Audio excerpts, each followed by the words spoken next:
Have you ever taken a test that you felt was either difficult or impossible to understand? Kids through elementary to high school have to deal with this issue every school year. This test is known as Common Core. Common Core standardized testing is a set of educational standards for teaching and testing between kindergarten through 12th grade. These standardized tests outline skills and knowledge that school students should acquire in each of the following grade level. This test has difficult requirements that should not be allowed in the school system. It also causes money and causes stress on teachers and students. The first point I'm going to be going over today is how it is too difficult for students.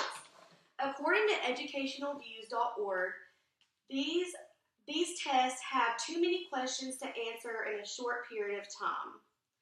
The questions are also at a higher standard for certain grade levels. So say if a student was in kindergarten, then they would be getting standardized questions that are a little bit too hard for them, so they would be getting like probably second or third grade question.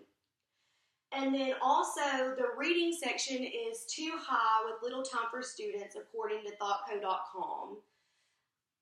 The reading section only has 35 to 45 minutes to complete 4 to 5 passages with 30 questions, and that is just a little bit too much for students to have to do.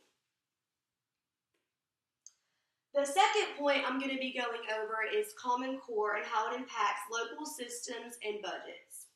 According to NewYorkTimes.com, the federal government, states, and school standards have spent billions of dollars to facing the standards to prepare students to take the test and to buy the technology needed to administer them online. These tests cost too much also for other schools that can't even afford Common Core half the time too, and they have to take money out of their schools just to have to pay for these tests. The local school districts will be required to pay for at least $165.5 million of the new spending, and the cost of new textbooks alone is expected to top $122 million. So that is like way too much for schools to have to spend their money on just this kind of testing. Also, some schools don't have enough money, like I said. For example, city schools get more funding than other schools. So like I said earlier, it is kind of hard for other schools to have to pay for these kind of tests that we don't really need. And then the third point I'm going to be going over is how Common Core is bad for teachers and students.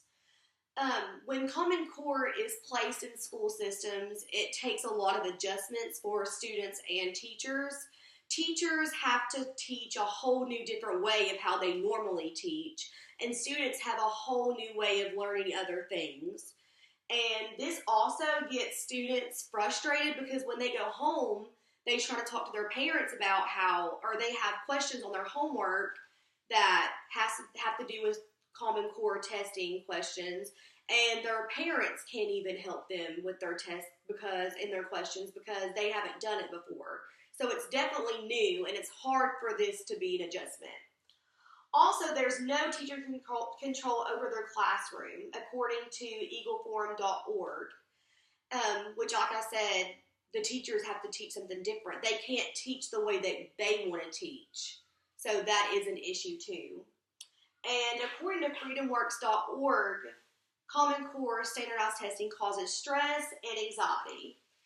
And since the teachers can't teach the way that they want to teach, there is a loss of teachers in school systems. So a lot of teachers leave because of Common Core standardized testing.